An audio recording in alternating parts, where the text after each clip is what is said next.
Olá, eu sou Felipe Recondo e este é o Sem Precedentes, o podcast do Jota em que nós discutimos o Supremo e a Constituição.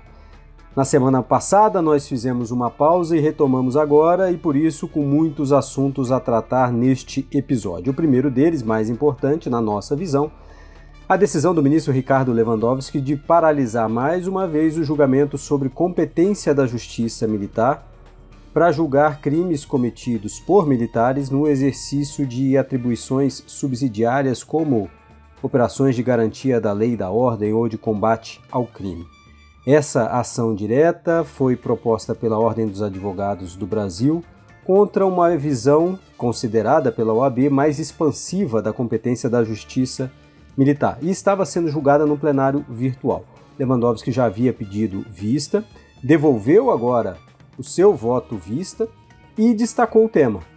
E com isso, o julgamento terá de ser reiniciado no plenário físico do Supremo, ainda sem data definida. Até o momento, são 5 votos por manterem esse entendimento de que a Justiça Militar é competente para julgar os crimes cometidos nessas circunstâncias, contra apenas 2. Algumas perguntas que a gente deixa e que eu vou pedir para os nossos companheiros aqui responderem para a gente. Os votos já proferidos têm algum pé na realidade? Quais deles?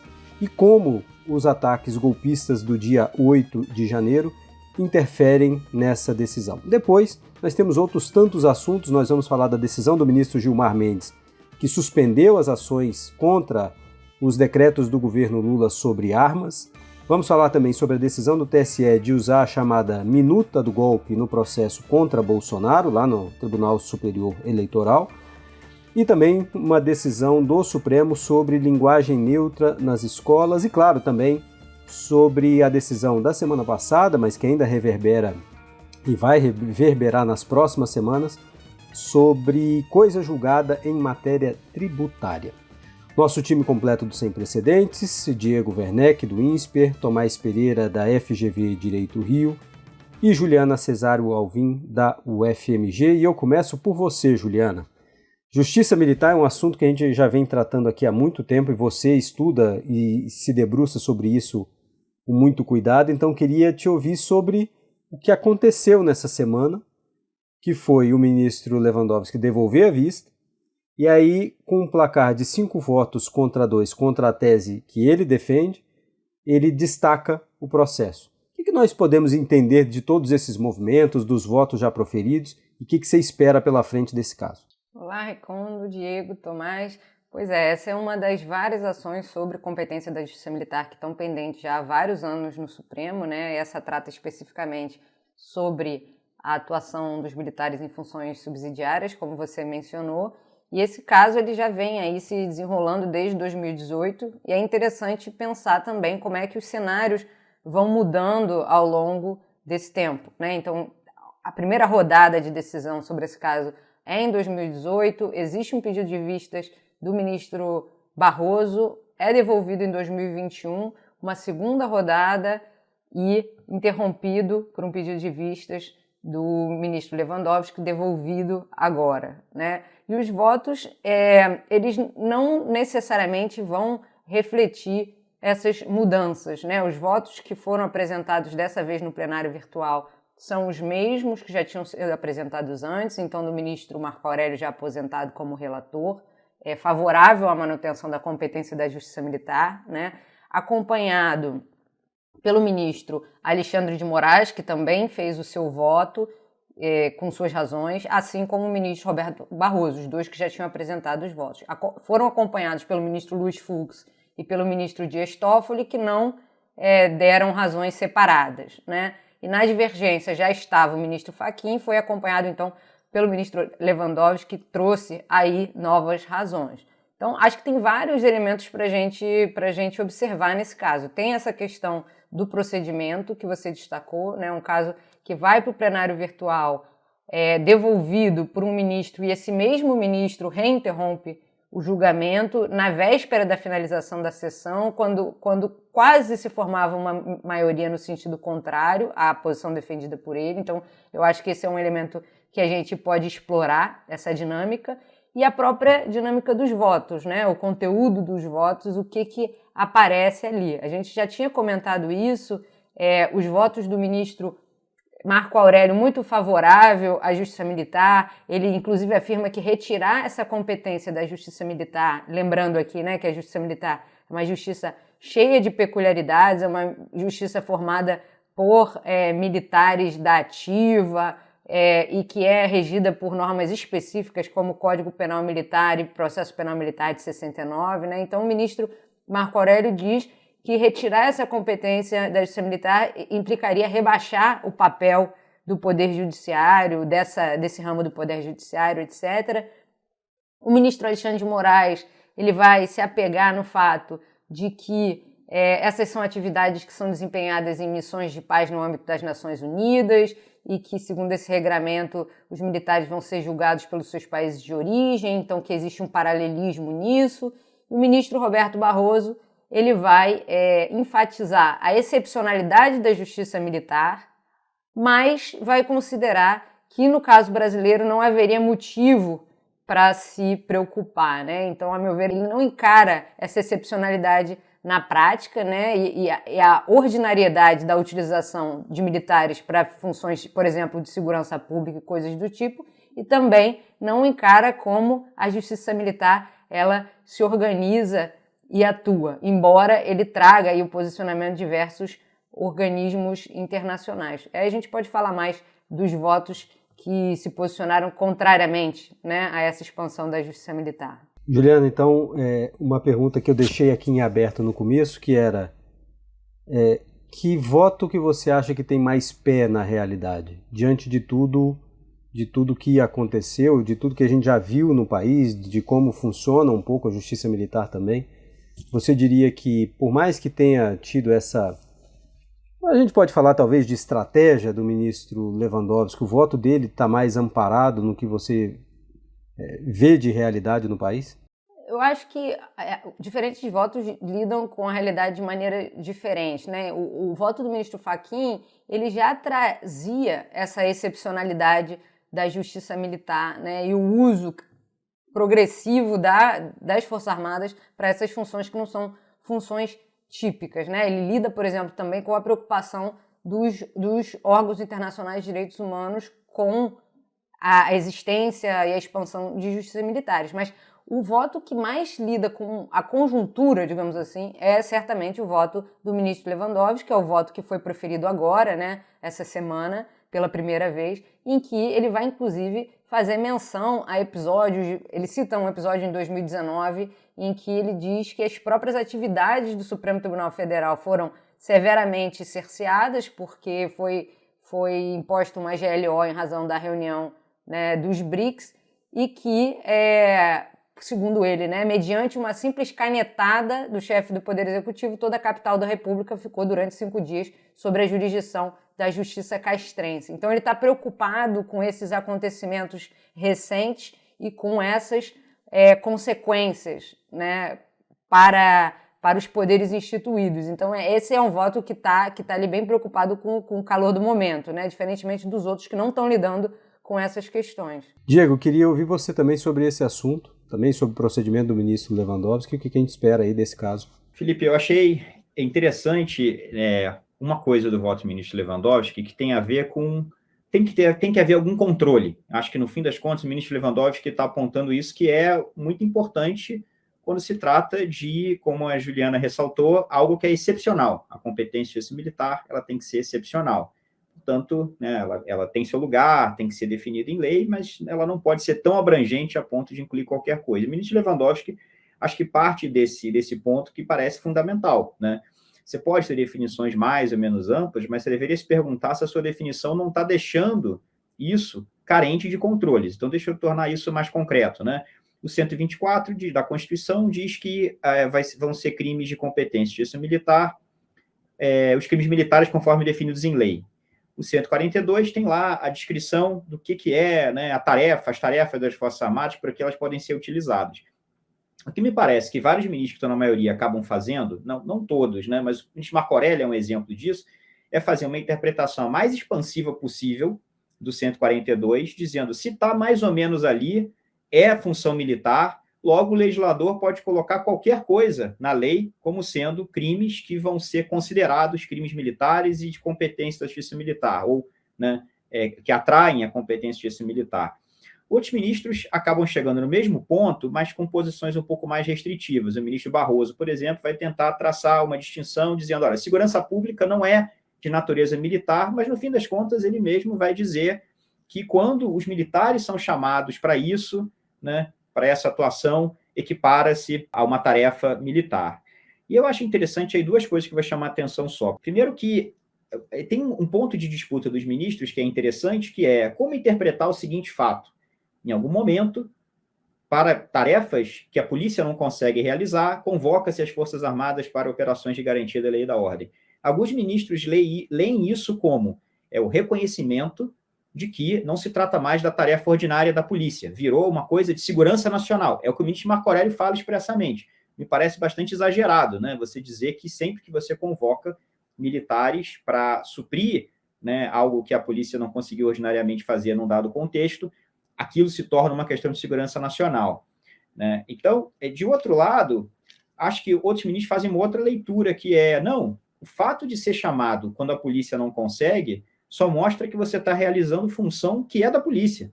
Não é uma função, né, de segurança nacional ou militar, mas o auxílio numa função de policiamento. E aí, nesse ponto, é interessante. Eu fiquei lendo os votos, eu fiquei me perguntando, eles não poderiam assumir simplesmente que se foi chamado para o que a polícia não conseguiu fazer, isso sempre vai acontecer nas mesmas condições em qualquer contexto. Imagina, por exemplo, que a polícia não tem recursos, por uma questão meramente, né, contingencial, financeira, a polícia não tem recursos para fazer algo numa determinada escala. Aquilo se torna uma questão de segurança nacional só por causa da insuficiência de recursos da polícia naquele momento? Pode ter razões puramente logísticas, né, que não tem a ver necessariamente com agora entrou num modo em que o Estado está sendo ameaçado e que, portanto, precisamos das Forças Armadas. O ministro Lewandowski toca nesse problema quando ele vai observar o seguinte, e aqui eu já concluo a minha observação.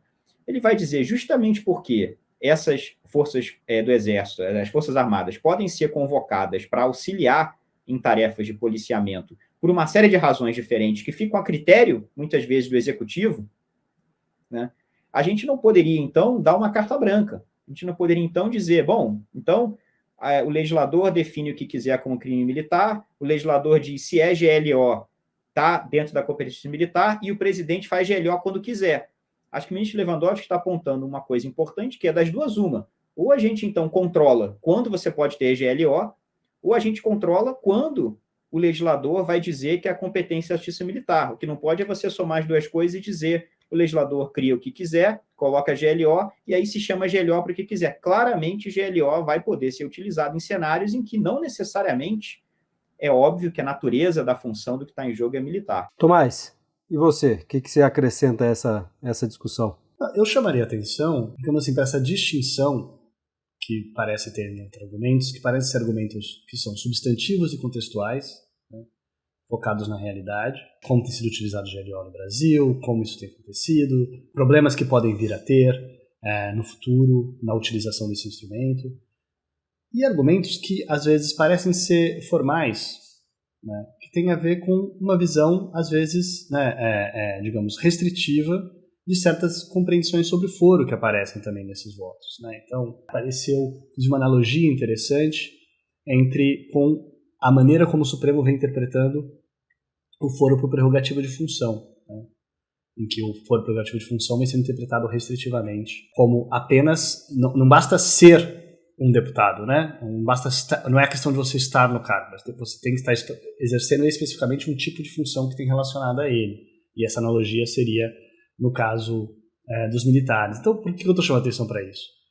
Que eu acho que numa situação como essa, tem sempre disponível para o Supremo um tipo de decisão em que o Supremo, na ausência de clareza, na ausência de uma regra específica, diante de uma potencial amplitude, diante de um 142 sendo interpretado, sendo potencialmente interpretado de maneira ampliativa, em vez de ele se colocar na situação de eu vou resolver isso, né, eu vou dizer quão amplo eu vou ampliar, o Supremo em situações como essa pode dizer, olha, nós vamos interpretar isso de uma maneira mais restritiva possível, nós não vamos ser nós, e nem o próprio legislador que vai fazer esse tipo de restrição, e a gente pode eventualmente ter esse tipo de discussão em sede de emenda constitucional. E eu queria só chamar a atenção que esse tipo de discussão é interessante porque vários desses argumentos contextuais do Supremo têm um espaço para eles no Congresso para serem feitos, né? E para serem discutidos.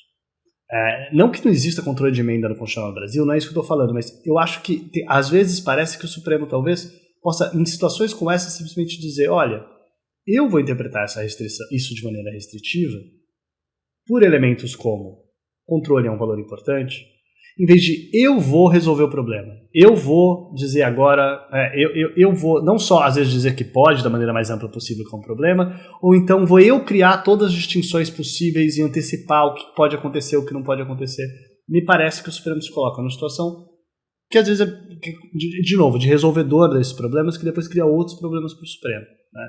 E cria, inclusive, esse tipo de debate contextual que é curioso, como eu acho que eu chamaria atenção, acho que também chamaria atenção para isso, né? Como a Juliana chamou a atenção, que parece que no voto do ministro Barroso está tudo bem, né? Está tudo funcionando bem. O Brasil não é como outros países em que teria problema.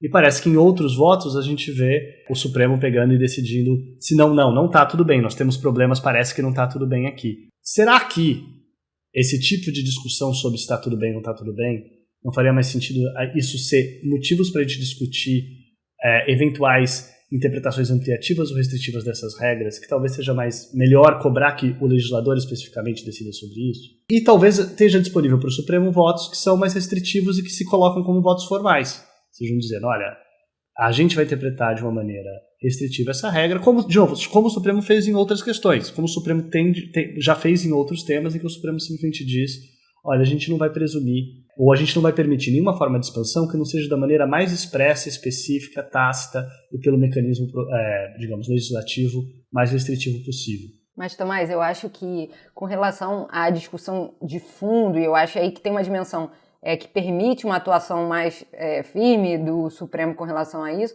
porque você tem uma dimensão de direitos fundamentais, sobretudo de civis, envolvida, né, no pano de fundo. E é por isso que há essas manifestações de órgãos internacionais de direitos humanos em relação à excepcionalidade da justiça militar, porque é uma justiça corporativa, né? É uma justiça, como eu falei, formada por militares da ativa, na imensa maioria, que não, né, aos quais não é exigida formação em direito e que se regem por um direito especial, né? Isso já é suficientemente excepcional, mas mais ainda, e aí sim que causa, né, alarde, nas relações com civis. Então, existe uma ação pendente no Supremo, que não é essa, que discute hipóteses em que civis são julgados pela justiça militar, o que soa, né, bastante absurdo, porque vão ser julgados por uma justiça corporativa, e aí, né, que não tem a independência e a imparcialidade necessárias, e aí não digo da independência e parcialidade individual de cada julgador, não é isso,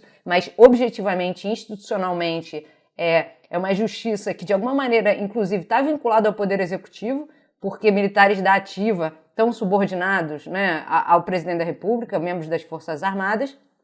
E nesse caso específico, em que trata de ações subsidiárias, em que há contato com civis, que há relação com civis e que há violações de direitos humanos de civis, né? Então eu vou lembrar aqui só de um caso que é a chacina do Salgueiro, de 2019, né?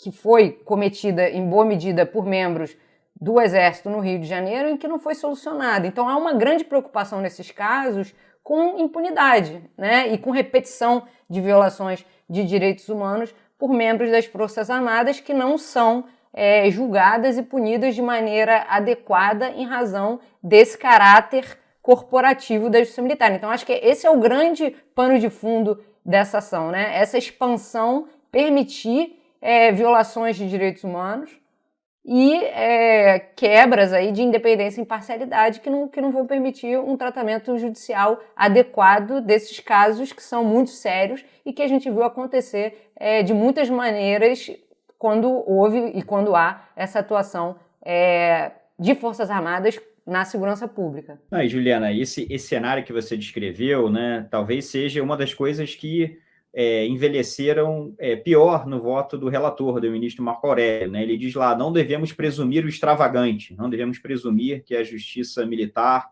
vai ser parcial e não independente.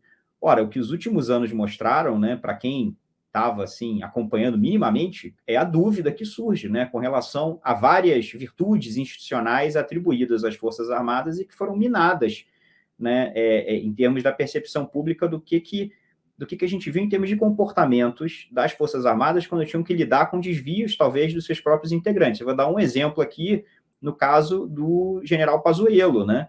Não é justiça militar, é uma questão disciplinar, mas acho que a preocupação aparece. O general Pazuello apareceu numa manifestação, hoje deputado, né?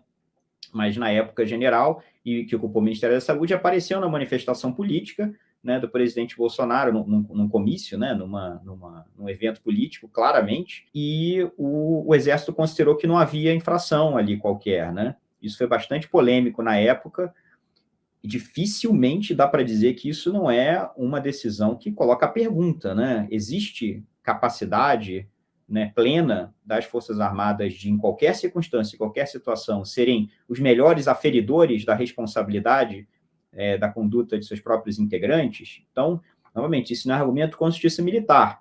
Isso é um argumento contra você achar que a gente não deve se preocupar como a gente se preocupa com qualquer instituição, com os limites concretos da sua imparcialidade, da sua capacidade de lidar com certos problemas adequadamente.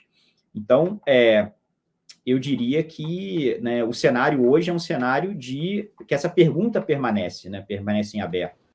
Diego, eu sempre acho curioso esse tipo de argumento do ministro Marco Aurélio, porque o reverso dele também é verdade, né?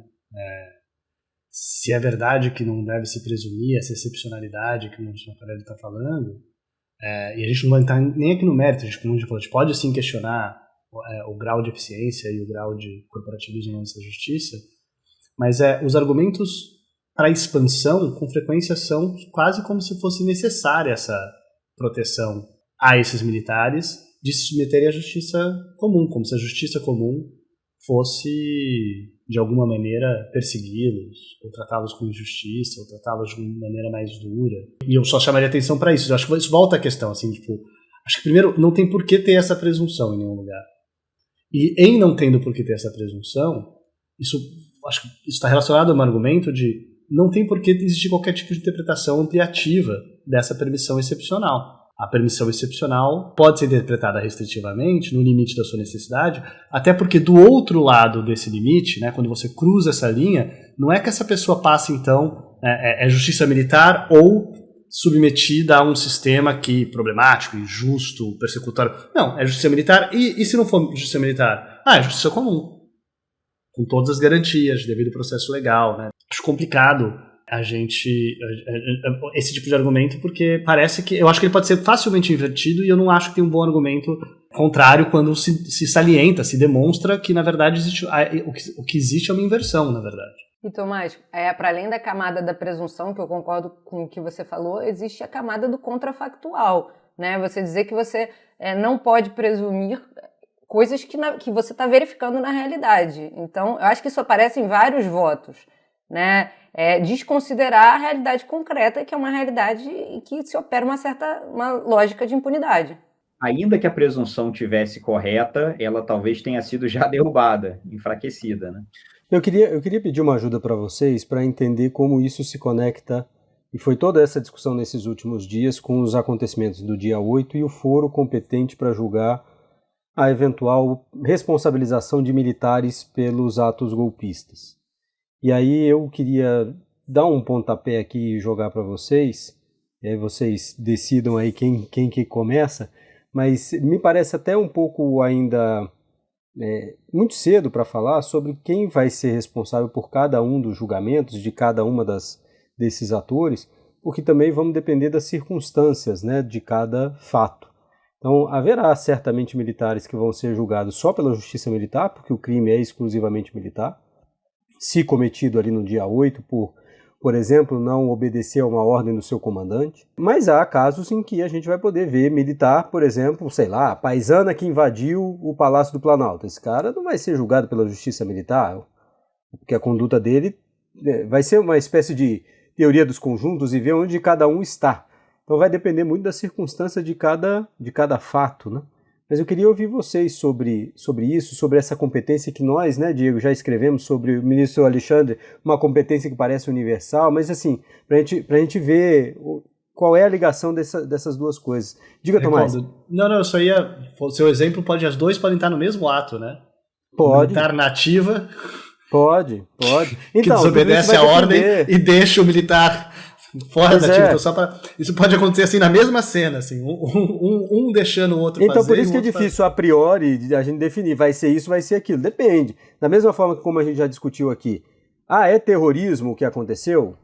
Muita gente qualificada diz, pela legislação não é terrorismo. Mas pode haver algum caso em que alguém tenha, sim, praticado as duas coisas. Então a gente vai ter que esperar. Diego? Acho que primeiro pensando no futuro, né? A gente já volta ao 8 de janeiro, mas no futuro me parece que tem impacto para esforços de prevenção de um novo 8 de janeiro, né?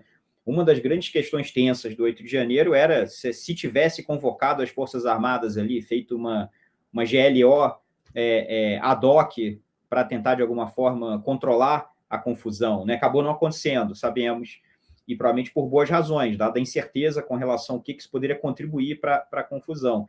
Mas no futuro, me parece que se você pretende utilizar as Forças Armadas para conter esse tipo de ato, me parece muito importante você traçar uma linha e dizer que se eles estiverem lá em funções de policiamento, né, simplesmente policiamento extensivo, né, estou falando aqui como leigo em segurança pública, mas me parece que é possível você querer apenas que eles cumpram uma função de estar lá presentes como se fossem policiais, mas se somando ao contingente dos policiais que estão lá para fazer esse tipo de prevenção de algum tipo de confusão.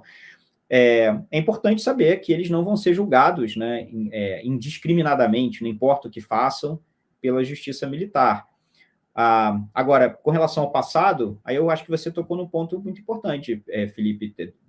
Bom, vou deixar a palavra circular, mas vou só dizer que eu concordo com você que vai ter que ter uma análise caso a caso, né? Não dá para dizer... Até a analogia que os ministros fazem com foro privilegiado é interessante nesse caso. Exato, né? Eles dizem, exatamente. O Supremo entendeu que foro privilegiado, a gente vai, né, seguir quando o que aconteceu, a conduta tiver a ver com a função. Eu acho interessante esse ponto dos ministros que levantaram isso. Acho que o ministro Fachin, Lewandowski, que isso vai valer nesse caso também, ainda que você adote uma interpretação expansiva da justiça militar, não tem como você assumir que é em função da pessoa, né?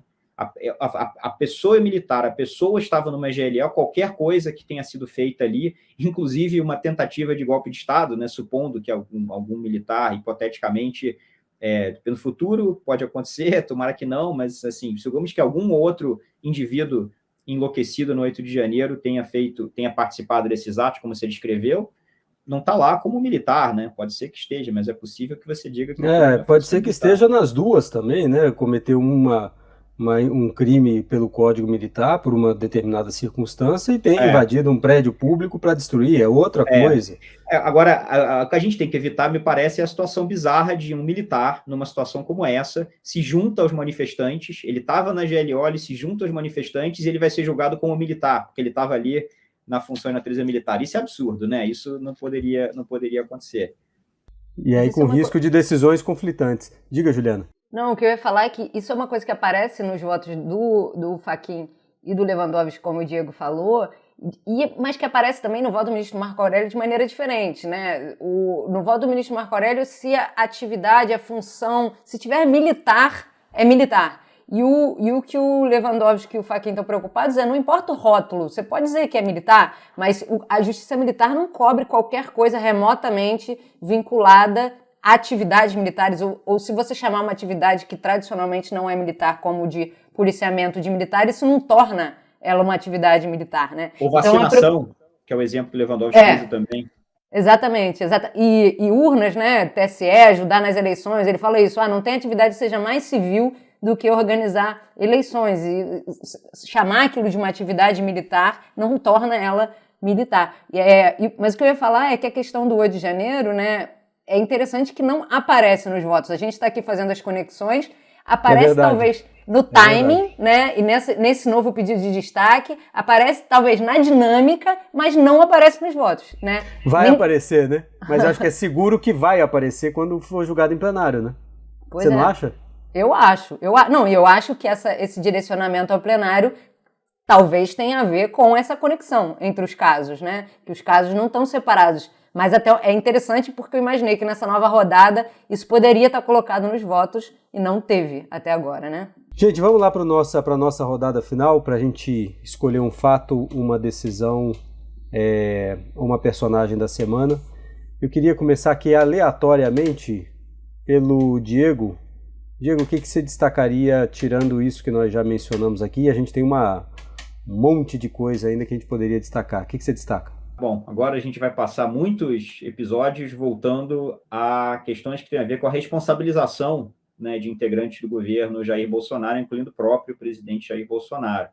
E a PGR, né, por meio de uma peça assinada pela vice-procuradora Lindora Araújo, pediu arquivamento de um inquérito que está no STF envolvendo o presidente Bolsonaro e falas dele associando a vacina contra a Covid-19 e a contração e contrair vírus da AIDS, né? Um dos argumentos do arquivamento seria de que não está provado que isso teve qualquer capacidade de influenciar o comportamento das pessoas, de gerar alarme injustificadamente. Não está provado que houve esse impacto, né? Acho que é importante enfatizar que se trata de um inquérito, né? Não é o julgamento final. Não é você dizer se tem provas conclusivas para condenar, mas simplesmente se você acha que merece, né, que aquilo se torne uma denúncia. E para a PGR, nesse caso, né, não tem elemento nem suficiente, sendo o presidente da República falando numa live para milhões de brasileiros que acreditam nele, que confiam nele, fazendo uma afirmação desse tipo, né? Me parece bastante questionável esse argumento para o arquivamento, novamente enfatizando para o inquérito se uma ação penal, teria que ter justa causa, né? E, inclusive, nesse caso, contraria o parecer da Polícia Federal, no mesmo caso, que considera que houve a prática desses crimes. Então, acho que o arquivamento teria que ser aí, se tivesse muito claro que é absurda a acusação, né? Que não tem a menor capacidade disso ser discutido de um modo que possa remotamente levar a uma condenação. Acho que essa é uma barra que teria sido preenchida aí pelos fatos como eles aconteceram. Lembrando que Lindora Araújo, vice-PGR, foi alvo, inclusive, de algumas conversas do governo Lula, ou de emissários do governo Lula para o PGR, Augusto Aras, dizendo que só haveria algum diálogo possível entre governo e PGR se ela deixasse o cargo.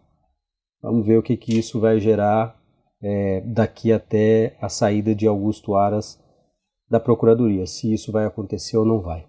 Queria chamar agora Juliana. Juliana, o que você destaca nessa rodada final nossa? Eu destaco, então, o julgamento do plenário virtual, em que o Supremo declarou inconstitucional uma lei de Rondônia que proibia o uso da linguagem neutra em instituições de ensino e editais de concurso. Acho que algumas coisas são interessantes nesse caso, que era de relatoria do ministro Fachin. A primeira é que foi um caso decidido à unanimidade, né? Então a gente não teve aquela divergência mais que tem se tornado típica aí dos ministros mais recentemente apontados pelo governo Bolsonaro. Foi uma unanimidade, embora os dois tenham feito algumas ressalvas e juntado votos em separados, a decisão foi unânime. E a outra observação é de que, nesse caso, foi priorizada, né, a justificativa relacionada à competência legislativa. Então se entendeu que o fundamento, né, da vedação dessa proibição é a competência da União para editar normas gerais sobre diretrizes e bases da educação. É interessante porque outras decisões que vinham sendo proferidas pelo Supremo em casos que não são iguais, mas que tratam sobre ensino de sexualidade e gênero nas escolas, no caso, leis municipais que vedavam esse ensino, várias dessas ações foram decididas pela mesma razão relacionada à divisão de competências, mas algumas decisões avançaram em questões substantivas, né, dizendo que a questão de sexualidade e gênero é importante, tem a ver com igualdade, tem a ver com autonomia, tem uma série de razões para se ter ensino sobre essas temáticas nas escolas. Não foi o caso dessa ação, né? Essa ação ela foi decidida apenas com relação à questão da divisão de competências. Então, o Supremo adotou, talvez, aí uma abordagem mais minimalista, assim, para decidir, o que talvez tenha garantido essa unanimidade. Mas a gente vê também que, talvez, isso possa sinalizar de que a questão da linguagem neutra seja menos, talvez, consensual do que a questão do ensino de sexualidade e gênero nas escolas. Tomás, você. Acho que vou destacar uma decisão do ministro Gilmar Mendes, né, que suspendeu ações sobre o decreto que dificultou acesso às armas no Brasil. Dificultou depois de uma imensa ampliação, né? Dificultou, parece, na verdade, digamos, normalizou, talvez fosse um verbo, ou está renormalizando, talvez sejam verbos mais adequados para a situação. E eu chamo a atenção para isso porque é importante para entender a decisão. Acho que ela tem duas dimensões, né? Uma dimensão de mérito, né, que tem a ver com essa discussão em torno da regulação de armas no Brasil e seus limites. Antes mesmo do início do governo Bolsonaro, logo ali quando teve a eleição, inclusive o Diego e eu escrevemos um texto em que a gente tentava antecipar pontos em que haveria potenciais conflitos e potenciais atuações, o que a gente podia prever de atuação do Supremo em relação a certos temas, e a gente tocou exatamente nisso, na questão de liberação de armas, e a gente antecipou que na questão de liberação de armas, dentro dos limites dos poderes de fato de regulamentação formal, né, que estão dentro da competência unilateral da presidência por meio de decreto fazer, seria onde haveria a maior amplitude possível da atuação do Bolsonaro, onde seria, digamos, mais difícil de controlá-lo, onde talvez o Supremo tivesse mais dificuldade de entrar. A gente viu que mesmo diante disso, diante dos exageros, diante dos problemas, diante da maneira como essa ampliação afetou direitos fundamentais, por mais que essa competência exista, o Supremo atuou nesses casos, né? Então, e eu chamo a atenção a isso porque o ministro Gilmar Mendes menciona algumas decisões do Supremo, especialmente algumas ações de relatoria do ministro Fachin, em que houve cautelares, né, restringindo, tomando decisões restritivas em vista desses decretos ampliativos, e ele chama a atenção para esses precedentes para justificar a sua cautelar, faz toda a razão. E eu estou chamando a atenção para isso por quê? Porque quando, acho que do ponto de vista substantivo, a maneira como o ministro Gilmar Mendes coloca a questão, me parece ser uma maneira adequada de pensar dentro esse ponto específico olha, quando existe uma liberação do porte de armas, ela pode afetar direitos fundamentais. E afetando direitos fundamentais, pode ocorrer uma eventual restrição, a necessidade de intervenção do Judiciário, do Supremo especificamente, para dizer que essa ampliação foi demasiada, digamos assim. Essa liberação foi demasiada.